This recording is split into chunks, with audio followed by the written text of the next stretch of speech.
of the hardest events, getting first and second place. That's insane. This is going to be a really, really tough match. And Chris Wong with the start on the crouching medium kick, drive rush cancel. Or we wake up with violence, finds the crouching medium punch. Counter hit, in hands Tatsu for the Oki, double dashes up. ODDP immediately. You knew you wanted to take his turn. And Chris Wong responds with a rebuttal of an ODDP. Yeah, exactly. Just showing it right away. And this time with that magical button, the crouching medium punch from Luke. So he's gotten a crouching medium kick and a medium punch into drive rush cancel in the first round. If nobody got me, crouching medium punch got me. Luke players know. And honestly, being a burnout, not that bad for this character. He's got the level 1. He's ready with the DP against the Dragon Lash. Careful now. He was pumped out the whole time. He couldn't drive impact it. He couldn't drive parry it because he was burned out, but he had the DP. But this is bad. A back throw, but do you see? Perfect parry is what I see. Caught him ducking against skill damage. Positional advantage is what you're looking for. Frame kill for the throw right after. BD stand pierce. No, the drive impact. Got him. Oh, it's about to be a wrap. No, oh, the drop. Missed it. He missed it, but he still gets the throw afterwards. Again, this is what you do as a strong fighting game player. You can make mistakes, but you have to make up for them. It's how you correct yourself after a mistake is what makes you a top player. I like where Phenom's standing. He's looking for perfect parry to drive rush up. They were close. Oh, he's a burnout. Gotta be careful. We'll have to go for level 3 real soon above that bar. Probably about half when the drive gauge is almost recovered to help out. But Chris Wong will take advantage, get that chip to front with the Stave Pierce. Oh, the charge up. He's gonna punish.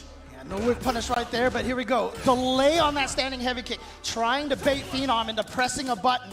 Phenom staying steady, just blocking the whole entire time. Means Chris Wong might have to start trying to throw in some throws to get Phenom to press more buttons. Can he get in? Phenom, a massive checking, drive rush. There it is. Oh, there here we go though, on block. Hard, reversal, jab, again another wake-up decision that's a little bit more active. Back though, stand heavy kick trade. Has him caught up in the corner. He's got that bar at the bottom. Perfect parry, Chris Wong's ready. Oh, so he's gonna side switch? No, he's going for the damage right here. No, drops his combo unfortunately, but still gets a hit. He's gonna be able to kill off of, does he need a super? He doesn't even need any meter. So that drop actually helped him, and then he saves meter for this round. Just as you mentioned a little bit earlier, being able to have that mistake and capitalize leads to this. Yeah. Hit him with the super, this is bad. Ground and pound, your health is going down, and you're caught up in the corner against the likes of Luke who have good jailing buttons. Crouching medium punch, stand medium punch, you know the good deal. And shout out to the audience, I was waiting to hear that Memphis cheer. Oh man, I'm sorry, I didn't mean to cut you off.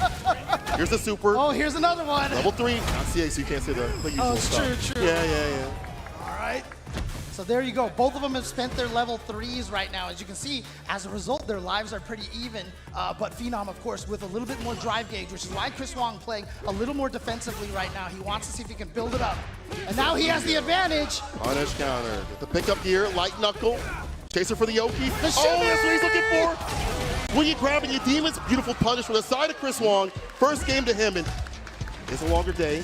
First to 3 all the way through. Yes, 3 out of 5. 3 out of 5, the entire top 16. So we're gonna make sure we give you as much amazing Street Fighter as we can. Chris Wong taking the first game with Luke. Phenom.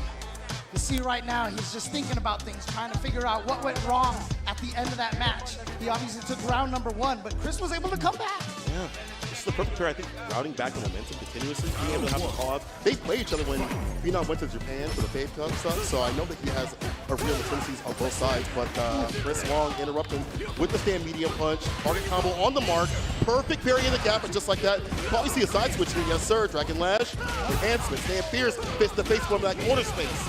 Didn't go for the DP, gonna leave that damage on the table so he can get better Oki, which worked, and now he has Chris here in the corner, trying to find a way to get some damage in. But as you can see right now, he's trying to stay spaced out, because he doesn't want to let Chris Wong just jump out of the corner. But Chris gonna use that ODDP, and he has Phenom burned out. He almost trying to back off when he is a burnout. Chris Wong taking advantage of that. Dashing up, being aggressive, saying heavy kick. Oh no, the counter conversion, dumping all the damage back heavy kick. Can you see that? It's gonna be a ton. It's almost done. Level 1. Chris Wong. The bar at the bottom for the finish. Yeah, and again, just one of those really beautiful benefits for a character like Luke, and Ken has the benefit too. Yeah, that's Their true. combo routes lead them into whatever super they feel like using to finish you off. Luke on a day, corner play, enhanced Tatsu right there, backdash away from the throw. Chris Wong with the right reads on defense continuously. Let me see if we having the offense. It's a punish. Yes, with recovery. Yeah, just waiting. And Phenom not going to go for the side switch because of Ken's excellent corner carry right there. Going to basically take him to the corner no matter which direction he went. Isn't that great? Anywhere on the screen, you pick where you want to go. Definitely a nice thing to have. But look at this.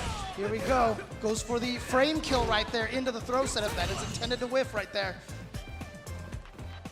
And look at this. Both of them are so scared to try to make the first move. But Chris is just trying to walk Phenom back towards the corner, and Phenom is giving him that. Phenom is trying to bait Chris into pressing a button. Throw that fireball and like perfect parry to drive rushing up, right? He's in the right range to do so. You see the perfect parry right there, but not close enough to drive rush. Chris Wong put on the gas. Perfect parry again. The 4 Pierce. Playing the back conversion. He's going to scaling. I think this might kill. He'll go for the level 1. He's just going to go for the level 1. Yeah, he doesn't want to. He didn't believe that level 3 would kill, so he's trying to save the minute. He just goes for the throw loops instead. Here we go. Chris Wong is now up 2 games to 0 over Phenom. Something changed in Chris when he wasn't able to get those victories in qualification in his region. When he wasn't able to do it in Singapore. When he hit the France, it became a different beast, bro. Most people would have given up, but look at him here. Game point against Phenom, who is the strongest in EU right now, clearly. Yeah, absolutely. But again, I mean, Chris, he is just, like I said, first and second place at Singapore and France, or France and Singapore in that order, I should say. Oh, back fist check by wrist against the fireball pressure that Phenom is trying to poke out with, and again. Oh, I just catch you having fun. Walking forward a little bit to build a little bit of that extra drive gauge. Oh, perfect parry that jump is, yeah. But that's not punishable right there. That is going to be a -2 situation. And I think Phenom's just going to go for the side switch. No, he wants the damage and the corner carry here. The double dash, did he block? Parry? He did. Oh, I like that better. Better than blocking. No drive gauge deletion right there. Holds the parry. Jinrai loops, ends it with a DP. All right, and now the pressure right there. No ODDP from Chris Wong. I almost feel like Phenom was like, go ahead and spend it, but Chris Wong did not try to challenge the Jinrai, and then got the driver's cancel, and the round, he's at match point. The quickness, Chris Wong, you put Phenom in losers, you don't want to be here, not with this kind of tournament. The walk-up throw, calling out the parry, getting a punish counter on top of some extra damage on the throw. Overhead blocked out, but there's a throw right after, though. Chris has just gone throw crazy here. Gets the autocorrect, but Phenom is out of the corner. Oh! What? No, that cannot been a fireball, brother. That cannot be what he wanted to try. And here we go. We're going for the level 2 Shippujin Raikak. You said it right. Stand fierce. Yeah, chipping away. Back to the anti right there. The DP can't leave for free. Crouching medium punch, but nothing off of it. You don't want to get into any of that drive gauge. Hits him with the Jinrai heavy ender. Yeah, he has gone for so many shimmies, and now he finally snuck the drive impact in there. Chris not ready for this. He should be able to build to a level 2. No, he doesn't. Parry again. He actually got hit. Touched the button. Beast mode, baby. It will, James. Chris Wong, 3-0 over Phenom. 3-0 over Phenom. That's how we're going to start the day. Wow. Chris Wong, insane.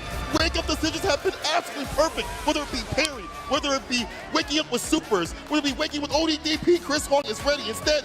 Making records in their group stages. Chris Wong with 5-0, keeping that clinical performance. DCQ made it out with a 4-1 victory, having a better round ratio against Knuckle D, but now they kick things off here by pestering with that crouching medium punch. Chris Wong trying to adjust that space to get the whip punish. Oh, you saw the startup of a medium perhaps from DCQ. Chris Wong stuffing it out completely, opting to go for the damage, and the corner carry is still going to be very nice off of that flash knuckle sequence. Hits him with the down forward heavy punch there, try to get frame trap, but Chris Wong's defensive choices is the epitome of optimization with this character. On defense, on offense, in neutral when he knows how to challenge. This is a perfect parry, unfortunately. Shy for DCQ to retaliate from that standing heavy punch. Chris Wong gets hit with a spike, departure up above. What's the defense like against the teleport? Good, he just waits patiently there. He lows on dry gauge, he doesn't want to actually burn himself out there, and he did. Commentator's curse there, burned himself out by his own admission, but he's actually in a super beneficial position and baits the first amnesia from DCQ. That was just to test the waters to see what happened, and even Chris Wong responded accordingly. Just at the right spacing, that's impressive. Barely whipping, DCQ already ready with that standing heavy punch to start off with the departure. Chris Wong is going to take his time, moving on in, and that's an exchange, but nothing of it from either one. Chris Wong, he's looking for something. DCQ slowly inching up. Medium punch has been his go-to, and also medium kick to gain some of that estate little by little. But he's trying to get Chris Wong to respect that CQC range with that crouching medium kick, slowly encroaching on that space. But Chris Wong beats him to the punch there, blocks that crouching medium punch to the drive rush cancel. And completely risk-averse is DC. Doesn't want to Perfect parry, he's anticipated it. He's used that button way too many times. He's right in a hard read on that perfect parry there, and shoulder tackle him straight to the corner. Overhead is blocked successfully from DCQ, but it's not the end of Chris Wong's turn. And also, speaking of which, he's stealing it back with that perfect parry, the safe jump. You saw the flash. DCQ, he was ducking. There's going to be a lot of damage. That should be game one. Chris Wong, we're going to Memphis, baby. He was ready. He read the bad habits on DCQ's knockdown, and he's going to close it out with that super R3. Now DCQ, he really has to think about it because sometimes he can be a little bit shaky. His fluidity in his neutral and set play is amazing, but where you can actually really target him is his defensive choices. Amnesia didn't work, so he automatically resorts to plan B, which is the tap parry, not even just the holding it, tapping it there. And Chris Wong, what did he do all the time? He just neutral jumped. So it looks like it beats both if you're not too careful. So maybe DCQ has to firm a throw, maybe look for the neutral jump with the crouch fierce. Maybe he might have to implement backdash this time around. He needs to change up and be less predictable, less obvious with his defensive choices. And looking at the overall offensive decision-making from Chris Wong, most of the time when it comes to Luke's gameplay, you want your opponent in the corner as much as possible, but he was doing a lot of decent damage within the neutral space, exactly where DCQ would like to fight it out. So this is a very interesting one. Most of the players, I got to talk to them about DCQ's mental, and I gotta say, he is one of the most elusive players to pin down in any scenario. So just seeing Chris Wong outplay DCQ in neutral thus far has been phenomenal. Starts off with a drive rush there into the crouching medium punch, but again, Chris Wong gets that punish there. Beautiful. A lot of heavies tackle that down forward heavy punch there because it is negative 14. And the throw bait. That was huge there from Chris Wong. Is he going to make another bad defensive choice? Good time this works. And it didn't say punish counter, but he still got a conversion there. DCQ backs away. That's totally fine from DCQ. Has Chris Wong right where he wants him, slowly gaining back all of that drive gauge while harassing Chris Wong's meter as well, but the punish counter off of the drive rush forward into the medium punch. A lot of spacing. Vulcan, bang! More than enough in the tank to take down DCQ. Super Art Wong closing it out. Again, perfect optimization there from Chris Wong doing the job. And he's always scaring DCQ in the corner, making sure that anything he does with JP, defensively or in the neutral, feels unsafe, feels super risky. But now, shoes on the other foot here for DCQ. The first time we've seen corner control from DCQ. What does he do with it, right? He's looking for the space for Chris Wong to kind of maybe get baited into throwing out a normal, but no, the perfect parry. Again, his defensive options have been so pristine. There we go, chases him down there. No amnesia, but gets a delayed back throw there. So Chris Wong can still work from the mid-screen here, waiting for another button to be whiffed. But another punish here. DCQ has extremely risky neutral, and everything is being punished to high heaven. I haven't indeed, and noticing the burnout factor. Chris Wong, he's not going to push the envelope. He's going to set back just a little bit. He's got plenty to work with, also with the meter. Any sort of hit confirm could lead into really destructive damage, even the game. He might look for a stand medium punch, but he's got to deal with the Super R2. Enter the Shadow Realm, and he doesn't block it in time, so he's going to have to set up shop and take him close to the corner here. Yep, full-on conversion right there, and he's got to set up something nasty here, DCQ. Good hold of the parry there. That was plus. Chris Wong tried to steal his turn back with whatever normal it was getting stuffed out, counter hit. Just waiting there at the moment here. He's trying to wait Chris Wong to do an arbitrary drive rush or something to close the distance. Teleports, and wow, that could have been it. That actually could have been it there, but he's burnt out, and a level 3 should do it if he gets a button to connect. Yeah.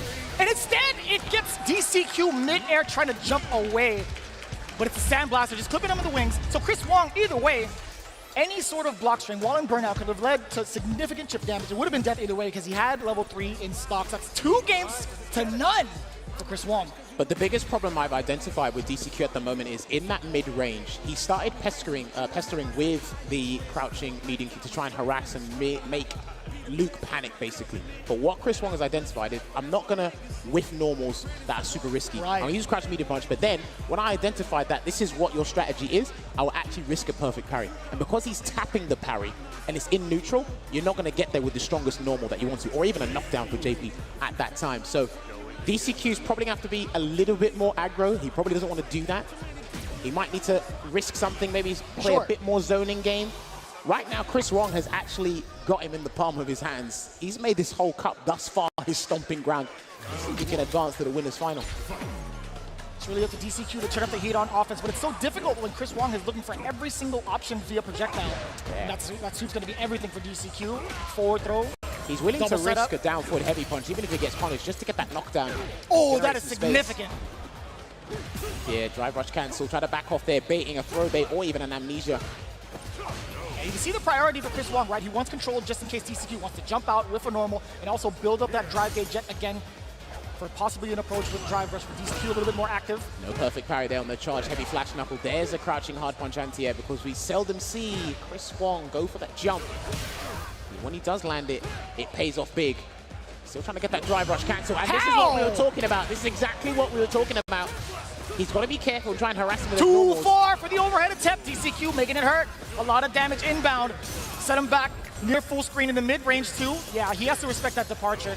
Well, I like that he's letting it automatically detonate because he needs to walk forward and gain some ground because Chris Wong can basically eliminate the ground he's covered in a blink of an eye. That No jump drive rush medium cancel. punch. Reaching so far, and I like that. Just enough damage for DCQ now on the board. His life is on the line, at least for the winner's side. No reaction for the drive rush, crouch jab. DCQ, not even worried about it. Stand fierce into the tourbillon. The Phantom walks away. And again, he doesn't really know the range to stand up to try and whiff punish because the backwards walk through for JP isn't as good as Luke's. JP's not a footsie-based character. He can swing his K normals, but not the The throw bait again! This is huge here, and he can't make a mistake. He's got to hold this one. He takes one grab. That's one spine buster. Just nice delayed jump there. No cross cut. Rising uppercut there from Chris Wong. And look at this, exuding such brilliant patience here. He's probably standoff. waiting for the sweep to come. That's why he's crouching. So scary as well. The double departure right above Chris Wong. What's going to be the play? That's a forward throw to start things off. DCQ, another one. Is he going to go for a third, Jammers? No, and that's it. He saw the backdash there, and here comes the juggle. Nice crouching fist. Keeps him there. Box coverage. him in. Badger him with all these normals. Level 2. This is tough. You got to hold that. Make your move. Oh, there's the grab. So he sacrifices the level 2 just for a little bit of damage, and that's going to be the game. That's going to be enough. That was a punish counter indeed. You saw the flash of the parry in DCQ. I love that sequence, by the way. Risking that level 2 immediately after the target combo, you have to force your opponent essentially to block the entire thing. But Chris Wong right now is still in a comfortable spot.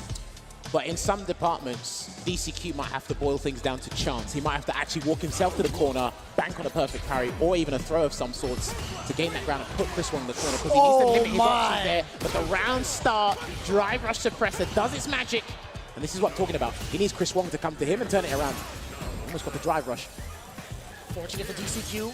And the spikes do the work primarily. And again, sniffing it out. He does see the departure, reacts to it accordingly. Uppercut for the damage. Stays there, blocking it out. Don't lose that much drive gauge from blocking 3 lights. Walks his way back to the mid-screen. He cannot whiff a normal there. That's why he's blocked. Taking that grab. He's going to have to make a choice now. Let's see it. What's the decision going to be? Chris Wong, he's one drive rush away. Yeah, he's trying to perfect parry a stalagmite to get in, but then DCQ's got to be careful using a Phantom. Standing medium punch. Yeah, playing the footsies. Can't jump either. Excellent decision making on defense. Parry covers up pretty much all the Phenoms that you want. Well, he might need a knockdown now. I don't know how he's going to get it, but he needs to do something to force the action. But Chris Wong is crouched. Oh my! Almost got it. Spine buster again. Drive up. The throw bait, and he's still trying to get it. I love the timing from Chris Wong.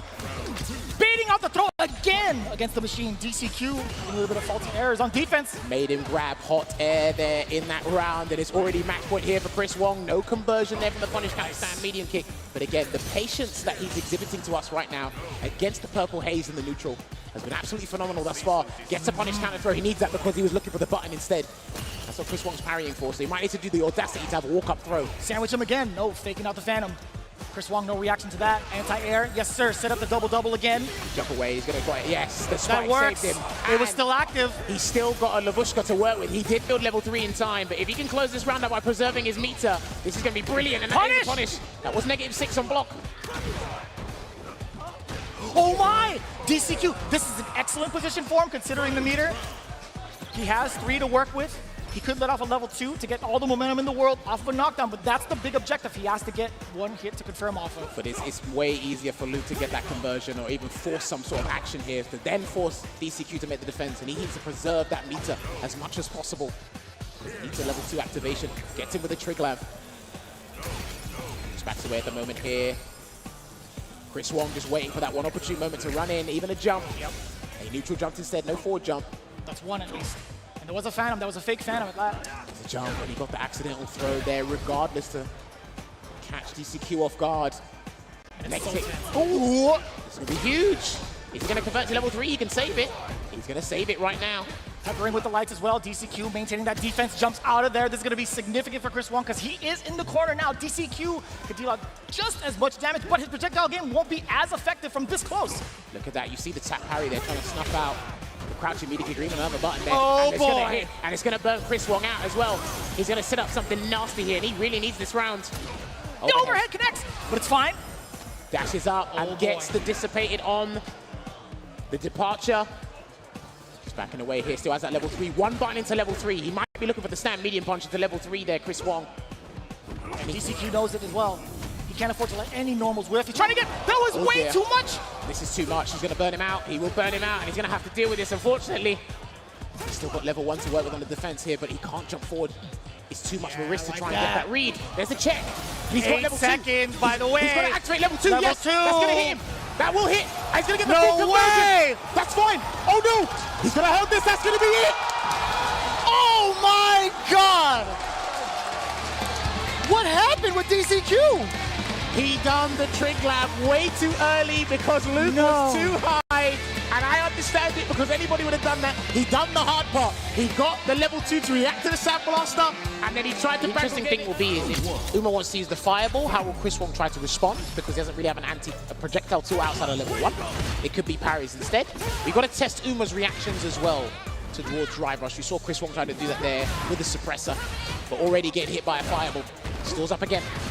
Already checking the loads, you're starting to see some of the patterns, or at least Uma was up until this point. Chris Wong dishing out the damage, opting to go for the advantage, and a little bit of a stutter, the delay on the crouching jab with everything. But now Chris Wong has a lot of room to work with to build up some of that drive gauge. And you know Uma's going to be stepping on the gas every single time to close that gap significantly. Well, he's got to be careful when he throws the Fireball and tries to drive rush after it, because if Chris Wong tries to get a perfect parry or walk forward, yeah, he can actually try and check the drive rush, the subsequent drive rush, I should say.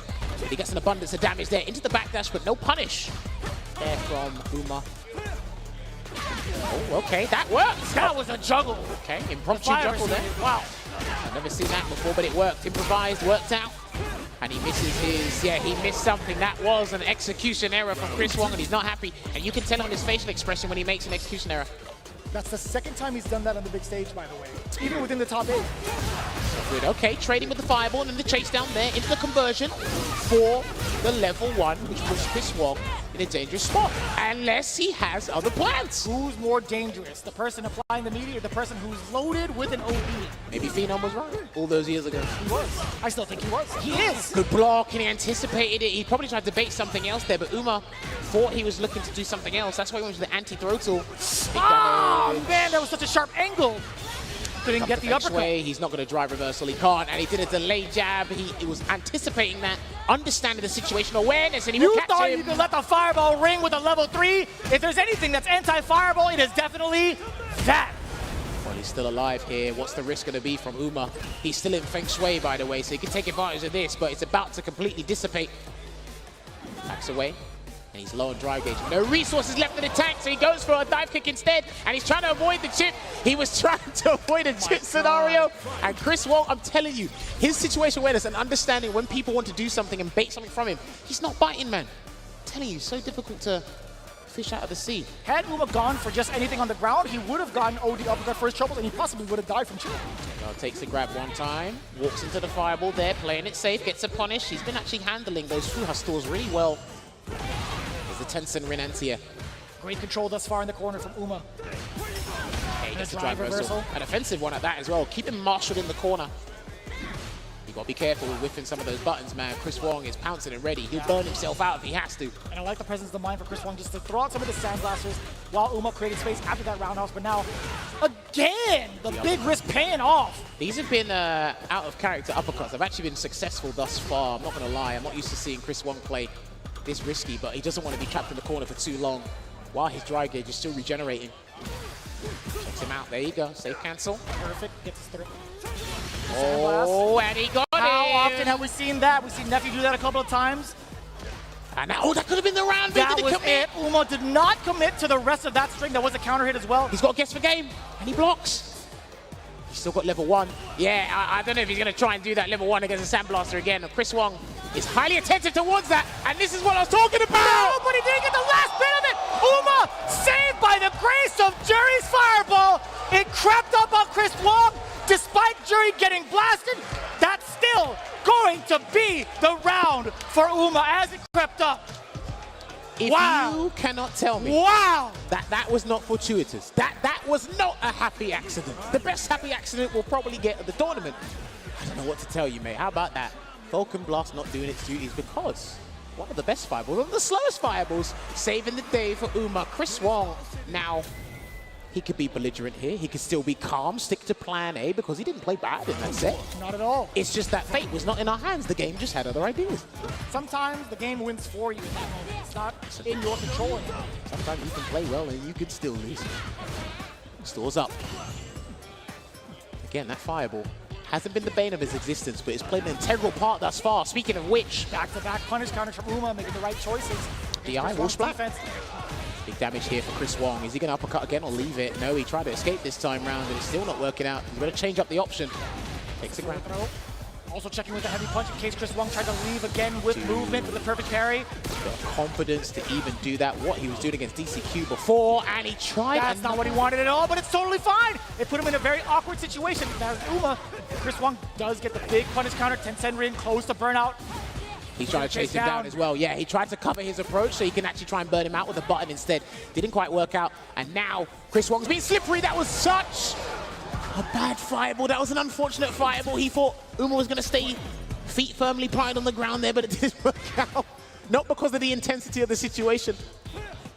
Looking for it, gets that. He's so lucky that connected on the latter act 2 frames, and it did.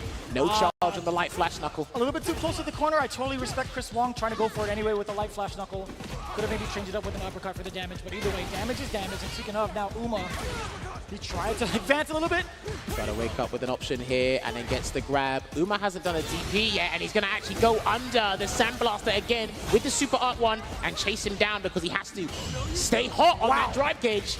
And a perfect parry optimization's coming through. One more sequence, even after this throw. Chris Wong, he's going to be in hot pursuit after the... What in the world? He still managed to sneak in that crouch jab as Uma. Uma doing the business here. Low on drive gauge is Chris Wong, unless he gets a conversion with the saving grace. If he has to burn himself out with a hook or by crook to get the round, he will do so. And he still preserves his level 3. He's him down there. Good perfect parry into the surprise throw. Still looking for a hit confirm is Chris Wong on one of those mediums. Oof. Confirm off of that. Cox medium punch doing all the work right now. Opts for the damage, dashes up, creates that space. Now we're back mid-screen. A Sandblaster to ring out Uma. He's challenged with the fireballs, but Chris Wong now he is encroaching on that space where it's awkward for the mediums to connect. I like that he's moved closer as well because you can't do the level 1 at that range. You can't humanly react to that unless you're superhuman. Shouts to Nephew for even showing me that in the first if he does it, I feel like I wouldn't be too surprised because he's on the grand stage right now. Backs away. I thought he was going to go for a grab there, but Chris Wong gets the delayed jab, and he's respecting that fireball and creates some space for Uma to work with until he checks a drive rush. And I think he's going to have to convert into level 3. Let's find out. You already know it. So this isn't going to kill necessarily, but it leads for a very, very tough situation for Uma to even combat out against. Uma's got to play it safe here because even if he makes a defensive choice, it might not work out. Oh, and there's the parry. No. Not here. He's still got parry on deck. And this could be disastrous. Feng Shui into the Feng Shui engine. Interesting. He wants to beat. He's so ridiculous when it comes to his game sense. He's fully aware of what Uma wants to entice him with. And he's like, you know what? No buy. I don't blame him for that Feng Shui because Chris Wong was in the ambit in terms of drive gauge, and we talked about how brilliant Jury is at harassing you and inflicting that drive gauge damage, really fussed you to making a choice. He tried to opt for a jump, sneaking some damage beforehand, but Chris Wong comfortably, calmly walked under him and then got the round there. And off to a fine start here is Uma in this 3rd game. Okay, gets the 3-piece into the uppercut. Drive reversal, keep it offensive. What a call out. Oh, but he missed the flash knuckle. Interesting, he still chose to drive her afterwards, even after the block. All right, gets the fireball pressure here, and Chris Wong tried to steal a turn there, but didn't quite work out. Still gets a 2-piece, and then the DI, and he's going to keep it meterless here because he wants to regenerate as much drive gauge as possible. And it finally... God, Uma calling it right. He's been going for the anti-throw tech plenty of times over throughout the set. The one time Chris Wong had that intuition to maybe neutral jump, he gets blown up for it. But I think he was actually still looking for a throw stubbornly. Yeah. But it just works out for him, and he gets a drive impact against Chris Wong's sequence. And here comes the Feng Shui engine. He can look to burn him out here. And there it is. Chris Wong still has a level 1 if he doesn't get this wrong. Good block on the overhead. Tried to steal his turn back though. That was a counter hit. Still threatens the stun because he's in level 2 and it's about to completely evaporate that bar. That's the 3rd time over. Uma's lock control in the corner. But he recovers so well. What was that noise? Yo, that was sick. Try to bait a throw, not doing it. Be careful. How many times? When have we ever seen that from Chris Wong? The whiffed fierce. Uma keeping it calm, getting the light. Remember, he's feeling the pressure here. They're playing for a better position to earn themselves a boatload of cash. So even then, multiple boats. Multiple boats. Multiple warehouses, maybe. I don't know. If anything. There's a plethora of options. Maybe a treasure trove. Who knows? Maybe not in California. I know the rent's high here, but... We can talk about that median later. Anyways. Backs away, and then a perfect parry there, and gets a delayed crouching medium punch, and he will flash knuckle his way to the corner. Oof. I respect that he didn't try and check that there, but he gets the snapback target combo into a delayed jab, OD flash knuckle. Light uppercut still gets the advantage. 10-10 Rin OD from Uma. Is that the first one? I don't think it's the first one. My recollection it could have been, but these matches happen so fast, and he gets the drive rush cancel off the first hit, the stand medium kick, because if that was the second hit, I don't think he would have been able to special cancel. So he got that. Fireball away, keeps him in block stun for a little amount of time with that OD Sandblaster. So intimidating from this space, right under the timer, right? That's exactly where you want to be to keep that control against the opponent. Oh no. He blocked it out. He's still got, they've both still got supers. Please do not be, please don't leave with all your fireballs. Please, oh my word. Please, I'm scared. I'm scared for you. You're freaking me out, man. One wrong fireball and you guys are done. He's gonna chip him out. To be fair, dude, how many times did Chris Wong throw out that fireball? He was showing he was gonna have the courage to intimidate Uma with that. He had level 2 loaded. He had 2 level 1s loaded, I should say. Intimidation was the correct word for that scenario here, and he beats him to the punch with the crouching medium punch over Jury's standing hard punch. Just within the range to get the perfect sequence. Ooh, he got a crouching medium kick. He got the right read on wake up, but didn't commit to the cancel. So Chris Wong is going to punish him for his troubles. Empty jump. You saw the awareness too, the parry, just in case of the safe jump scenario off of the jump fierce. I love he backed away out of respect for that fireball. Still could do something here. One check, one crouch medium punch. We'll close out this round. Ah, there it is. You are truly Nostradamus, I gotta say. That was actually beautifully placed for Chris Wong. The timing immaculate yet again in terms of the placement of the crouch medium. It's the patience Chris Wong exudes in general, but because the fireball's there, it's like he's comfortable with the timing, waiting for it to evaporate right in his face, and he knows that Uma is in a position where he wants to throw out blocks. So you try and challenge that, and as Rins would like to say, the money button is doing its work. It's getting paid overtime with this money in front of us here, but I'm telling you. So what happens now? We're stuck at 2-2 between Chris Wong and Uma. Do you think there's going to be a little bit of a change of aggression at the start of the round? It could be, but it's harder to read Chris Wong's wake up. Ah, you know, wait! What had happened? Oh, well, okay, here comes the perfect parry party game. Here we go. He got him catching the delayed buttons there instead of delayed throw tech. Either way, it works out. I love that he throws out the OD Sandblaster to stop the fireball. He parries in there.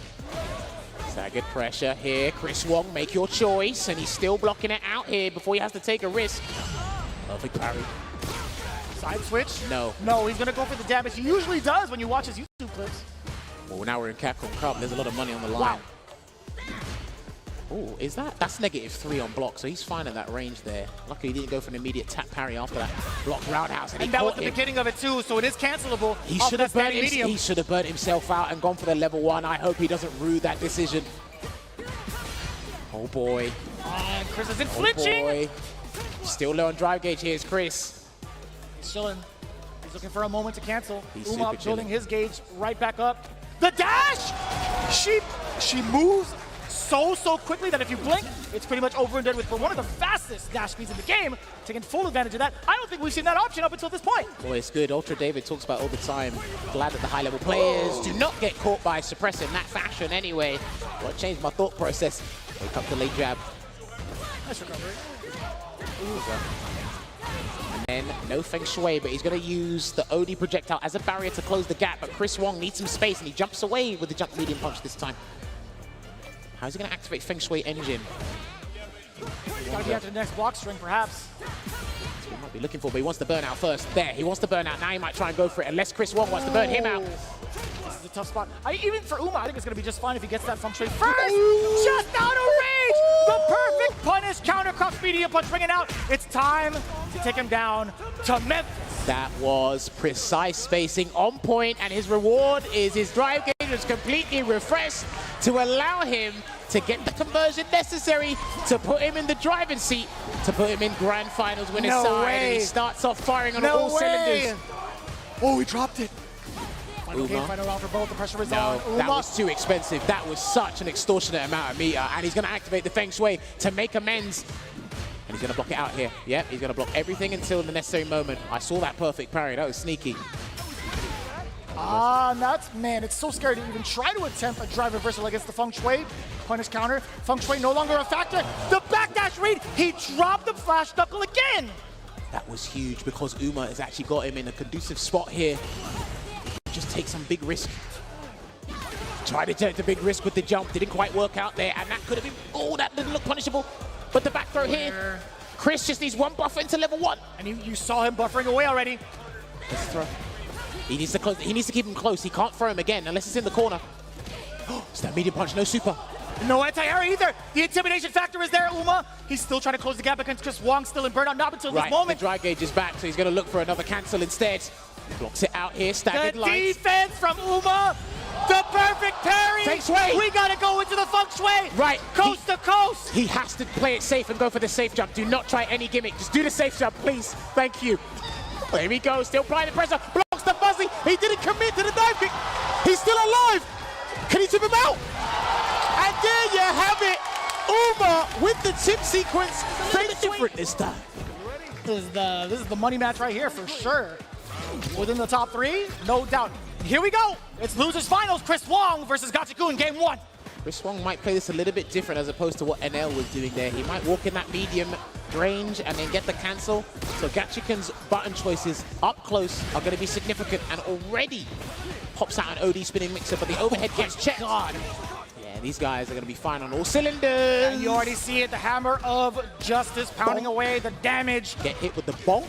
There you go. All right, there goes the 3-piece there. Try to press a stand hard punch, but identified, gets perfect parry, and that will close out round 1 for Chris Wong in this losers final. It felt like a very standard set play type scenario as soon as Chris Wong got that first opening. That is for sure. And guess what? That hard knockdown gives him that exact scenario again, but great defense from Gachikun. And you see it, man. He is hammering away with that crouching medium punch, forcing Gachikun to press the button. And guess what? The button does hit, allowing him for the Isar setup, but it's pretty close. He's one of the best people at dealing with the Isar, but let's see. He's going up against the specialist, and he gets opened up with the Eagle Spike. He mitigated the damage, though. That's fine. And he reversals with an uppercut. Gachikun no longer has to take any really big risks considering the life, but man, he With still punish. tried to get in with that roundhouse. He's trying to check Chris Wong's approach. That could be the round. It's gotta be. It's already passed. He's already been in the yellow. It's past 50% of the drive gauge. It's time to go to Memphis yet again. There you have it. Game 1 to Chris Wong. He's definitely got to be careful with his button choices. Up close with the mediums, he's ready. When he moves himself out of range, he wants to stand roundhouse, especially the stand roundhouse, crouching heavy punch and stand heavy punch to whiff. So it could be super scary to play that game with Chris Wong in terms of the footsie battle. No whiff punish there on the stand medium punch. That could have been clipped by anything there. Still waiting and adjusting that spacing. Micro steps are necessary. Slowly building that gauge back from both ends. Chris Wong steadily creeping up. Gachikun, yeah, he sees the crouching medium punches backing away. The suppressor, it clipped whatever counter poke, excuse me, that Gachikun wanted to get out. Flash knuckle, fireball into the upper. Still dealing with it, gets a delayed throw, take there. You thought you can dash? Well, he has to run in and take his Oki there. Good block there from Chris Wong. He's got a very firm understanding and confident on how to deal with Rashid's Oki situation, because Rashid has some of the best Oki in the game. So waiting it out there. Yeah, he wants Chris Wong to whiff a button, but he's being patient, slowly walking him down. Oh, that was at the perfect timing for the counter hit. Gachikun. Yep. Not going to be overzealous with it. He understands what he has in the drive gauge. He's going to be playing that spacing game pretty well. Perfect carry on up, forward throw. Doesn't have level 2 just yet, but he's going to be building up little by little. I love the bait there. Get the dash and super patient there, and he's going to get the counter hit conversion into the stand medium kick to close out that round. Again, he's got to go through some of the best loops in the world. He's done it with NL, and it's going to be an arduous task against Chris Wong. Team swiping away already. Gachikun at that max range to get that crouching heavy punch. Chris Wong now he's steadily creeping. That's the second time he's gotten that opener against the overhead. That's the only button he really needs to use against Rashid's toolset, and he gets the throw bait here, so how is Gachikun going to respond? Wakes up. That's the second time he's answered with a wake up button against the safe jump scenario. And the perfect parry, and he went for a crouch fist instead of a stand medium punch. I guess he wanted to take off more drive gains than possible, but he can burn him out here, and he will do that with Altair. And will burn him out. That means he's got no level 2. But that's fine, because he's actually in a highly beneficial scenario here. Near the corner, burnt him out. Gets the stun. So sneaky. Now, can he get the round is the question. He's going to have to do the sky high, and he's going to burn it out. Heavy spinning mixers to do it. And it's just enough damage towards that tail end of that as well. You know, you're looking at that situation exactly. Chris Wong had 3 bars to his name. Even if he managed to mash out of a string, or at least before the DI had hit, sure, it'll take out a lot of damage from Gachikun, but I think in that scenario with Chris Wong down 3 whole bars, Gachikun would have been totally fine with it. Hence why the risk he was taking with the DI. And it's fine. It's only 1 apiece right now. That's the scores on the doors. Oh, walked away there. The micro walk back and get the huge punish, only for trying to throw his opponent into a nice 30% there. Nice. Incorrect challenge out of the frying pan and into the fire. And he waits for the delayed back throw. He thought he was going to tech Chris or throw Chris Wong, so. Ooh, did he get it? Oh, no! Oh dear, he's going to go for a tricky setup. He can DI after this, so he's going to be tricky with it. He's going to do Arabian Cyclone instead because he doesn't want to go for the early stun. He will threaten the stun. There's a throw. Tried to press the button afterwards. You saw the counter hit. Still gets him grounded. More than enough in the tank. Gachikun securing the first round of game 3. And when he does the dash up stand medium kick, he's like +1 or +2 in burnout. That's why it's actually legitimate pressure to deal with. And here comes the Yasar. Double back dash just for reassurance, just in case. And a little bit more space to work with. I'm so scared to even see anybody try to jump out of there, but the defense, let's see it. Early drive reversal against the enhanced mixer. Well, he forced him to spend his drive gauge because now he's near burnout, so he's going to have to cancel into the level 3. Yes. Yeah. So, depending on how this round goes, what Gachikun did there to force you to spend your drive gauge, only to make you spend resources or expend them elsewhere, was pretty smart. Still got him low on drive gauge. Perfect parry. The big drop, a very significant drop. Punish counter against the flash knuckle. Gachikun actually in a very, very good space to get this level 2 yet again. The backdash. He's looking for the knockdown. He didn't spin a mixer. He hesitated, and I think it was a good decision. And a second, so close. Good lord, where did he conjure that up from? True block string. He's got all the sand in the world around him. Kick it away. That could have been around if he committed to 2 jabs, Vicious. Oh, no way! No way is enough damage! And it just is Chris Wong surviving for the rest of this game, tying up 1 round apiece, 1 game apiece, and there it is. The magic button. Crouching medium punch, getting the big punish counter. In the corner you go. Gachikun, what's the answer? Wake up button, yet again, stand jab. Not intimidated by Chris Wong's presence in the corner. He was staggering it, hoping Chris Wong would block and then try to open him up with something later, but Chris Wong just got hit by them. Tenuous damage, not a problem. Still trying to click that overhead with the crouching medium punch because he doesn't go airborne until later in the animation, so still being persistent with that crouch medium. 1 more medium attack cancel should do the trick. See the stagger. Gachikun backing away. Dealt with a button, Gachikun. Oh, he literally just did. For who now, jammers? For whose sake? I bit my tongue because I was about to get sacked on camera. You know, you're just fine. Good recovery. And good recovery from Chris Wong as well, making it hurt against Gachikun. You had just said it. You are not allowed to whiff a button against the man who has some of the best whiff punish normals in the game. That was rough. But he's still in this dogfight here. He can smell it. He can smell it. Too wild for me right now, jammers. I need you to tone it down. Chris Wong up 1 game against Gachikun. See if he starts here again. Hopefully he's not super deterred by what's happened in the neutral when he's with buttons and so on and so forth. He's tried overheads as well, but Chris Wong just being resilient and checking everything. Laser focused on point with that stuff in the neutral. That mid-range game. Jesus. I'm telling you, he has such a great understanding. Good confidence and matchup knowledge.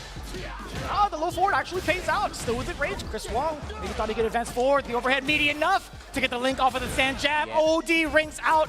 It's been very, very rare from Chris Wong. He denied that momentum changer there for Gachikun. Now they go back full screen. Throwing out a couple of whirlwind shots, still trying to get him. And this is what's interesting about Chris Wong. He'll try and walk forward and perfect parry the whirlwind shots instead of jumping, because that's the low risk, and it can actually turn into a high reward in terms of positioning anyway. Still can't whiff a button. Speaking of positioning, Gachikun, he's trying to still keep that space against Chris Wong. Maybe he's looking for a drive rush perhaps, but he's not going to be whiffing any buttons soon. He paid for it in the last game, and you can see the different approach. He's absolutely going to be standing okay up until this point. As long as you're within range, Chris Wong will definitely attempt to check your walk back. And there's a spinning mix-up, but there's no Yasar to cover the tracks, and he's going to take the round. He has to take the round from this Tempest Moon into the Rashid kick. He didn't need to do that, but that was fine. I will take that. I don't know if he could have got the pickup from the medium spinning mix-up, but just for reassurance, he spent the bar. Wow. And I'm only talking about it because he's given up Yasar momentarily, but he gets the anti-air, and he flips out. I just heard someone scream in the crowd after that whiff. Jesus. There you go, backs away, gets the back throw here, does Chris Wong, and he'll chase him down. Just by being a perfect parry too into the roundhouse. I didn't even know he had enough time for that. Jeez. Trying to perfect parry the overhead. Still trying to get in that range to stop Gachikun from doing anything with a medium attack. Oh, and you saw it, yeah, Gachikun tried to press the button on the way down. Chris Wong letting it ring with the fierce. No stagger. He's walking back and forth. Yeah, he's not Gachikun is absolutely not biting. That's the second time, the second instance he's caught Chris Wong trying to walk back and tease. He's got to summon the whirlwind shortly. There we go. It's going to be here. Isar time. The turbulent winds are coming. Don't go forward. Better seek shelter. Category 5. Block it out. Through block string. Good patience there from Chris Wong. And that could be blocked. No, it wasn't. It wasn't. He took the gamble. And we saw the note of approval in the player cam from Gachikun. And he said, all right, I see you. And again, that's not a crazy choice because that puts him, that propels him to match point. That's going to put him in grand finals. Gachikun's got one bar to his name. A little bit closer to that possible win condition. If he can land a proper sequence, he's already got the punish counter. He got to throw. Back dashes again. His defensive choices and knowing what high-level players want to do at specific situations has been phenomenal there. And he dashed it right after that throw tech. Commit to the eagle spike. He's got to do the whirlwinds. He's got to do it. This could put Gachikun over the edge against Chris Wong. Still has a little bit left. He's got to get another one. Yeah, he's just going to let it linger there. It's going to linger for a little bit longer, and he gets hit with the Gatling gun. Whirlwind shot to close the gap. That was the OD version as well, with the projectile priority. We're going to a final game, ladies and gentlemen. Gachikun riding all of the momentum of the wind, establishing that dominance with the life lead, getting himself another lifeline and a shot into the grand final seat with Chris Wong. He's got some time to adjust. Ruminating as much as possible, taking that breather. You know what's amazing about this tournament? This is the most I've seen players just not hit the rematch button. I wonder why. Strange, isn't it? With this much on the line, I really don't blame them. Interesting. From earlier on in top 16, there was plenty of rematches instantly, but they know what they're doing. Oh boy, that's a huge damaging combo there for Chris Wong, and he will flash knuckle his way to the corner once again, and he beat a delayed button. Jumps away. Not his turn anymore, so he has to back off, but still the counter hit. You saw Chris Wong in an attempt to possibly press a medium punch. Gachikun get into the punch, safe jump into the throw. The defensive choices from Chris Wong have been so on point, at least for this round. And look at how much of the life lead he has. He could take risks if he wanted to and throw out a normal, but it's going to be Sandblast. That's still a risk in and of itself at that range, and it's going to be totally fine as he puts himself in match point again. Chris Wong, one round away from being in the grand final, but what a check there on the drive rush. Once again, stays in front. It looked like that was a backdash he tried to run away from. And he's taking the damage each and every time. And a check. And he knows that distance where people just want to do an arbitrary drive rush to change up things in the neutral. And he will save himself from being burnt out. It's not going to get confiscated yet, but Gachikun can't say the same. Overhead, that's not what he wanted. There is a moment for Gachikun to get... Oh, no! That's it! Chris Wong eliminates Gachikun with a well-placed normal into the drive rush and more than enough damage. He's going back in to face off against Uma. Numerous times in that set, and even throughout the day, he's managed to avoid some throws. The longer set with a Luke, the more dangerous he becomes. So let's see it. Here we go. Grand finals time. Uma versus Chris Wong, game 1. Already had an accidental overhead there, and the fireball did stop the drive rush in his checks here. So I want to see what Chris Wong adaptation he's going to learn on the fly, because he had no real time to think about this. He's had to make that loser's run, going up against difficult opponents. It's the anti-air there, does Uma. A very, very deep uppercut to catch the anti-air. And speaking of catching another normal crouching medium punch, hitting more than enough damage towards the end with the flash knuckle sequence spine buster. That's one. Gets the drive rush into the throw for the positional advantage there. Almost try to get the perfect parry on the slow-moving fireball there. Oof! No cancel. I think even Uma jumped out of his seat. And that's going to be the round there. Take it away. Doesn't even need to spend any super, because a perfect light flash knuckle will take that first round here in the grand final. Again, with this run back, you can expect Chris Wong to come in with a different approach. Oh, but that was a huge error. That had to be a little overlap to try to get the uppercut. Give him the benefit of the doubt. He definitely didn't want that for sure, but he will make amends. That's what Chris Wong is excellent at doing when he blunders in any sort of execution error. And then there's a forward throw there, gets the punish counter and the meter gain. Drive reversal. He's trying to activate something there, but it didn't quite work out. Uma. Very, very deep Tenzin-Rin, and this is going to be huge. Feng Shui engine, what's the defensive choice? Going to be like for Chris Wong. He's sitting down, he's keeping it steady. Oh, the jumble, that was huge! What a pickup from Uma off the anti-air. On the same side, still great block from Chris Wong, but life is winding down, and so is the Feng Shui. But this is what he wanted to target in, and gets the throw. That was not a punish, though. And block on the overhead, he's trying to get a perfect parry instead. Can he burn him out? The combo should do it. No! He didn't want to burn him out. He's saving it because he wants to take the game. Oh, damn, that stare down. That respectable, wild stare down there from the two. Staggers the light, gets the grab. No shot! Perfect parry! Ain't no way you're trying to do that at the last second. Uma completely ready for it. In fact, that's what he did towards the last end of the first set in winners finals against Chris Wong. Dude, the fact that he's ready and calm to do that at this late stage in the tournament, props to him, man. So many people would have capitulated in that scenario. And there's a DI. A very rare drop from Chris Wong. This is going to be everything for Uma. He might get the burnout. He does secure it. This is why I think Feng Shui is pretty decent. He gets the fuzzy jump medium punch. The anti-air as well. He's got to deal with this. He's going to harass him to hell. There we go, the stand medium punch. There's a forward throw. Throws it out just in case he's going to check with something else, but it didn't quite work out. There's a delay, and here comes Pale Rider. It's going to fully refresh that drive meter there for Chris Wong. A little bit of a difference. It is critical art territory. Chris Wong, what are you going to do on offense? You have your gauge back now. Block on the overhead, low on drive gauge. He's trying to run away, so he has at least 2 bars to work with for something, Uma. One drive rush cancel from either of them will do the trick. You see the patience from both ends. That was a little scary. And a little bit of the stutter step too. Chris Wong, immaculate spacing to get the stutter against Uma. And that was off of a crouching light kick. Well, this is the big thing, especially at this late stage and high level of the game. Your drive rush cancels from light are such a turnaround. They are such a pivotal thing to use because it can go into heavies because of the extra frame advantage you can work with. And that's what's been saving Chris Wong time and time again. There's a drive impact there, and he's going to go for the jump conversion instead. This is a pretty decent damaging conversion there from Uma. Oh, that was slightly delayed. You did see the counter hit as well. Uma, it's a dash up again, enforcing the point with those lights, or excuse me, with the pressure instead. Forward throw, punish counter.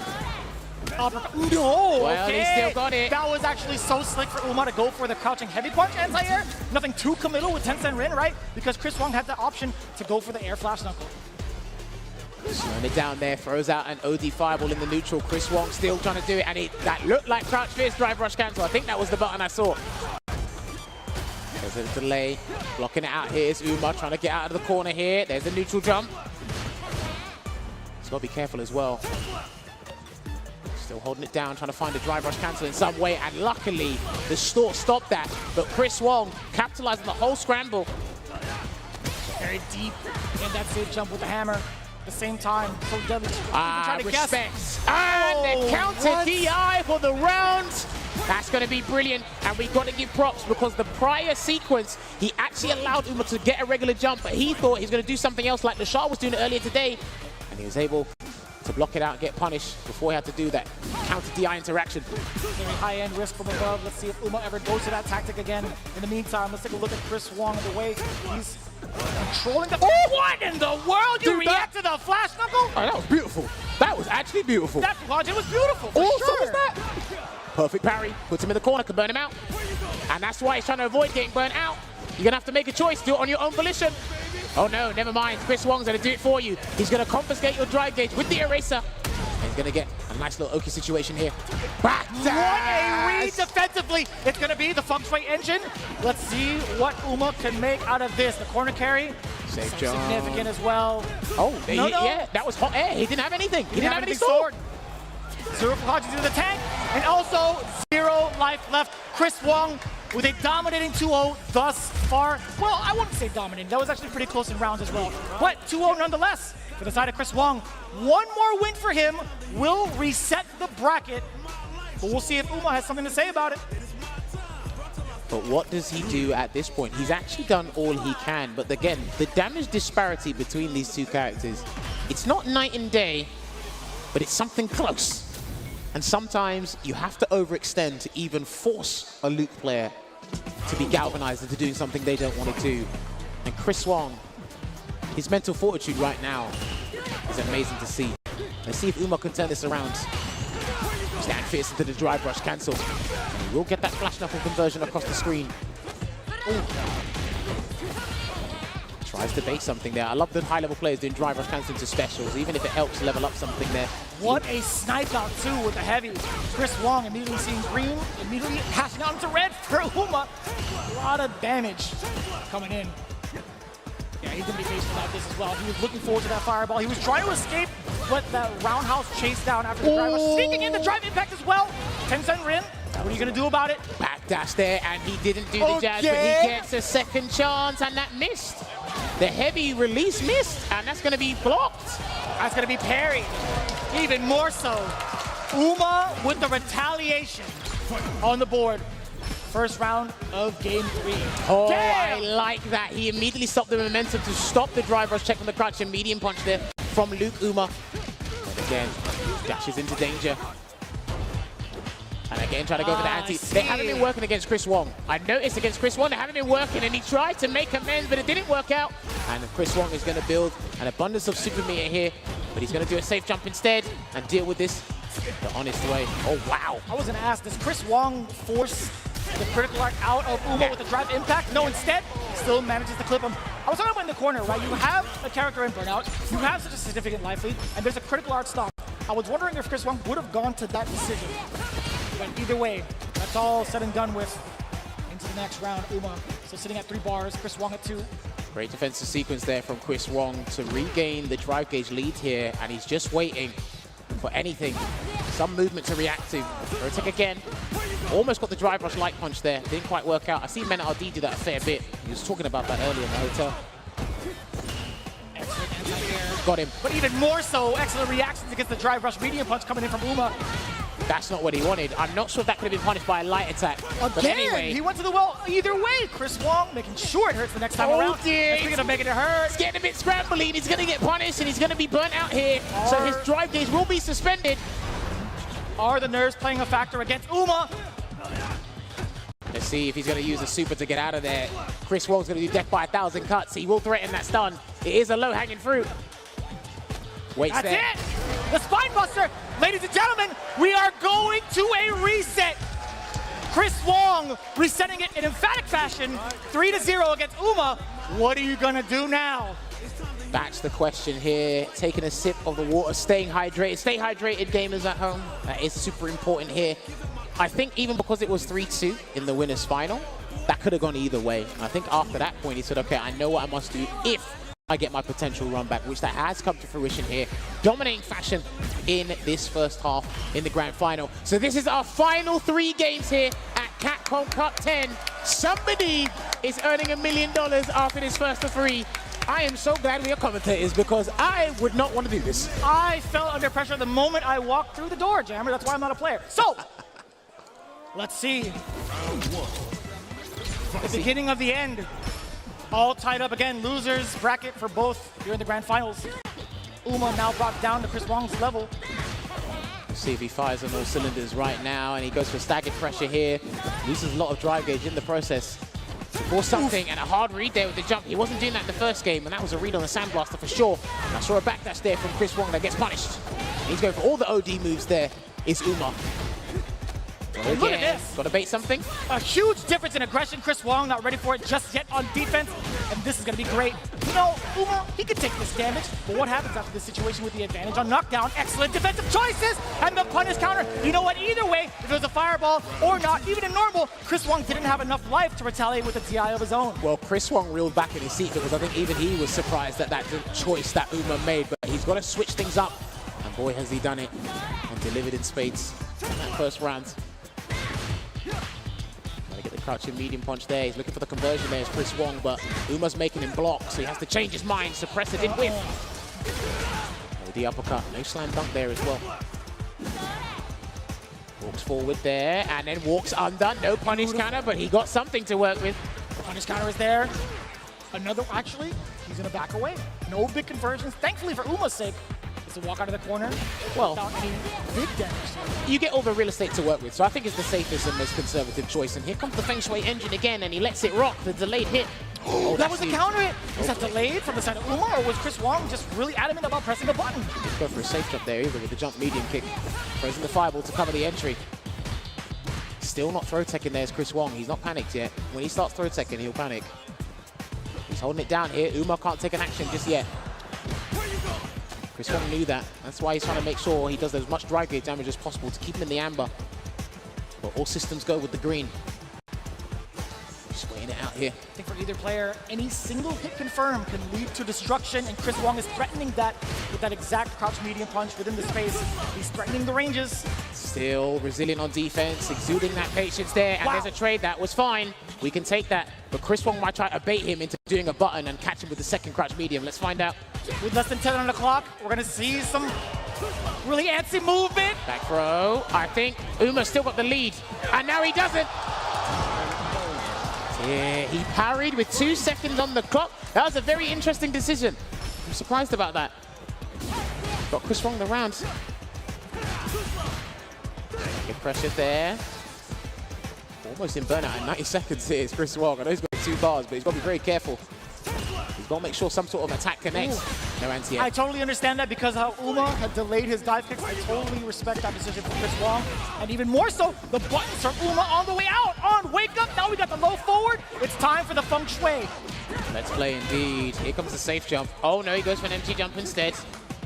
The super gauge is actually depleting rapidly here. Gets the overhead into a store, and he didn't believe in it, but it wasn't the juggle version of the Fuha store. Man, he's gotten so much damage after, what, 2.5 sequences? Still not going for the rising uppercut anti-air there, and he's just going to hold it down here. Uma, he's got to be very careful.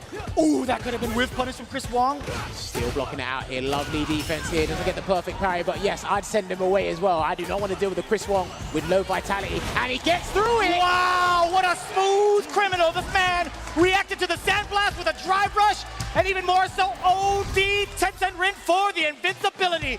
What a play from downtown. He's lucky as well because the combination of having a good hitbox on the uppercut, and it's a forward-moving move. And of course, having the hurtbox on the Sandblaster. It worked out for Uma there. 1-0 in this grand final reset. I thought we were actually going to see 4 games from the bounce from Chris Wong. No lie. And roundhouse there, safe on block.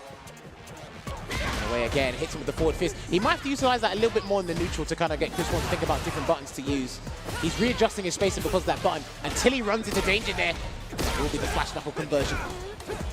Again, the anti-no option for Uma. It really hasn't. It really hasn't worked. For any of the juries against Chris Wong specifically. All right, that's going to be the rounds. Does he need his level 1?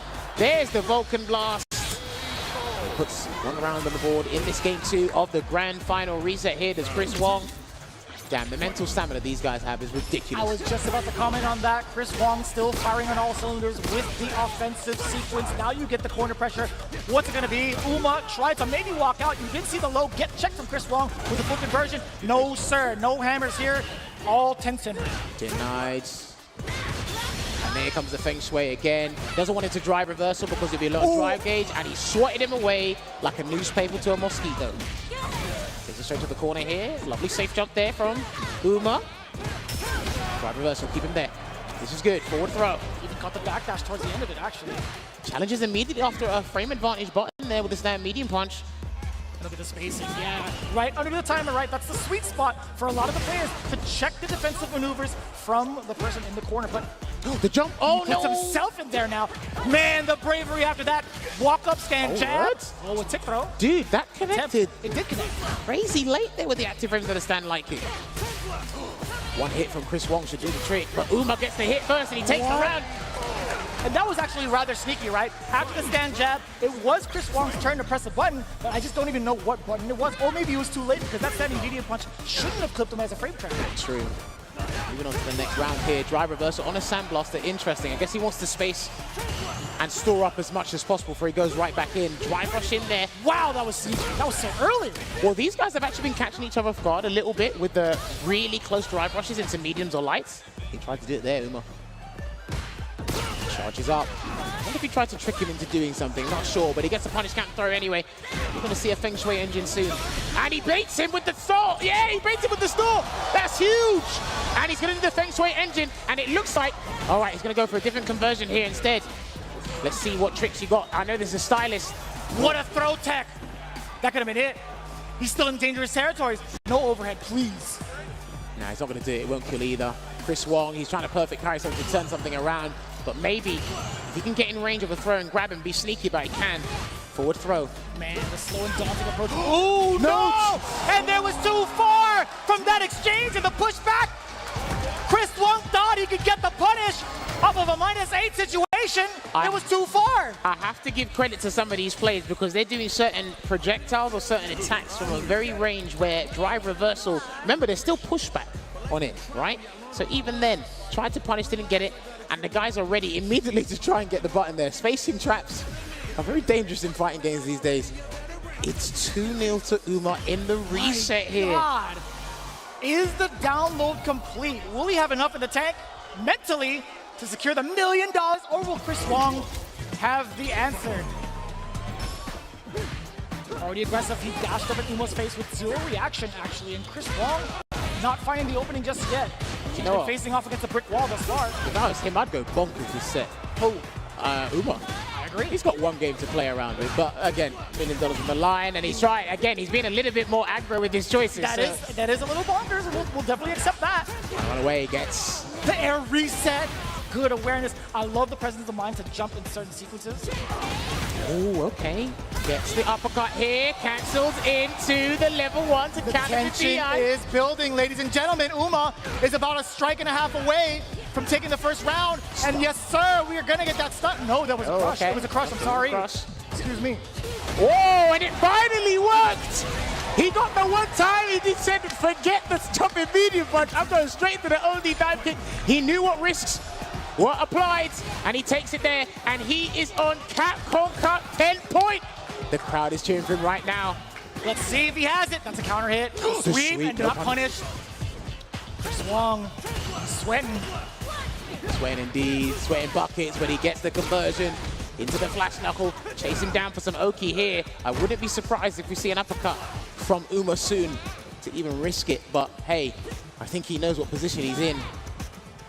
Breaks him down, jumps away, and then gets grabbed for his troubles. Chris Wong with a hefty amount of life to take certain risks, but yeah, something again. Speaking of risks, Uma was trying to bait out something, but guess what? Chris Wong was still within range to get a big damage conversion, burning himself out. He's been doing the Fu Thought after the drive rush on several different ranges, but I think Chris Wong's clocked onto where he's doing it from up close. Far away is a little bit different.